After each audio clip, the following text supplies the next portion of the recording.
આજની વિડીયોમાં સૌપ્રથમ વાત કરીશું જામનગરમાં શોરૂમમાં રાત્રે 10 વાગ્યે સ્કોર્પિયો કાર ખરીદવા આવેલા 2 શખ્સોનો મોટો હંગામો થયો. તોડફોડ કરીને ભાગી ગયાની પોલીસ ફરિયાદ દાખલ કરવામાં આવી છે. મિત્રો, અન્ય મહત્વના સમાચારની વાત કરીએ તો જામનગર શહેરના જુદા જુદા 3 પોલીસ સ્ટેશન હેઠળના ₹43.62 લાખની કિંમતના બિયર અને ઇંગ્લિશ દારૂના જથ્થાનો નાશ કરવામાં આવ્યો છે.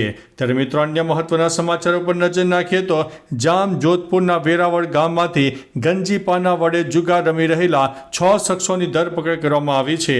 ત્યારે આગળ વાત થશે જામનગરના સાધના કોલોની રોડ પરથી વધુ ગેરકાયદેસર અને જાહેરાતના હોર્ડિંગ અને બોર્ડ વગેરે દૂર કરવામાં આવ્યા છે.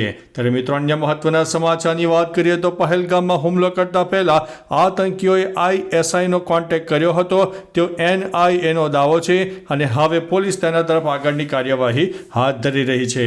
મિત્રો, અન્ય મહત્વના સમાચારની વાત કરીએ તો પાકિસ્તાન અને ભારતની કાર્યવાહીનો ડર હવે પેઠો છે. POKમાં 1000થી વધુ મદરેસા પણ બંધ કર્યા છે અને ટુરિસ્ટ ઉપર પણ રોક લગાવી દેવામાં આવી છે. મિત્રો, અન્ય મહત્વના સમાચારની વાત કરીએ તો પાકિસ્તાનીઓને કાઢી મૂકવાનો નિર્ણય સામે ફારૂક અબ્દુલ્લાને વાંધો પડ્યો. કહી દીધું કે આ માનવતા વિરુદ્ધ છે. હવે મિત્રો, આપણે શું માનવું? તમે મિત્રો ચોક્કસથી કમેન્ટ જરૂરથી કરજો. મિત્રો, અન્ય મહત્વના સમાચારની વાત કરીએ તો અમેરિકાએ ભારત સાથે મરીટાઈમ સર્વેલન્સ ટેકનોલોજી અને ડિવાઇસ વેચવાની ડીલને મંજૂરી આપી છે. Indo Pacific maritime domain awareness program હેઠળ $13 કરોડ આ ડીલને મંજૂરી મળી ગઈ છે અને હવે ભારતની તાકાત બમણી થવાની છે. મિત્રો, અન્ય મહત્વના સમાચારની વાત કરીએ તો જામનગરમાં ચાંદી બજાર વિસ્તારમાં કામ કરતા પશ્ચિમ બંગાળના કારીગરોનું ચેકિંગ હાથ ધરવામાં આવ્યું છે અને તમામ લોકોના ડોક્યુમેન્ટ પણ ચેક કરવામાં આવી રહ્યા છે. મિત્રો, અન્ય મહત્વના સમાચારની વાત કરીએ તો જામનગરમાં કાલાવાડમાં સગીરને બગાડી લઈ જઈને દુષ્કર્મ આચરવાના કેસમાં આરોપીને 10 વર્ષની સજાનો હુકમ ફટકારવામાં આવ્યો છે. ત્યારે અન્ય મહત્વના સમાચાર ઉપર નજર નાખીએ તો વડોદરામાં એક ભૂપેન્દ્રભાઈ પટેલના કાર્યક્રમમાં અનોખી ઘટના બની.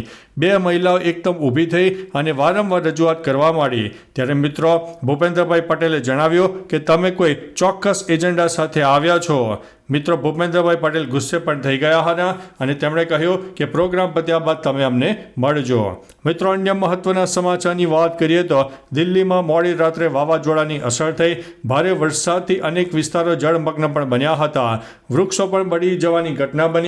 ઉપરાંત 4 વ્યક્તિઓના મૃત્યુ પણ થયા છે. મિત્રો, અન્ય મહત્વના સમાચારની વાત કરીએ તો ભારતની કાર્યવાહીના ડર વચ્ચે પાકિસ્તાનને 57 મુસ્લિમ દેશોનું સમર્થન મળ્યું.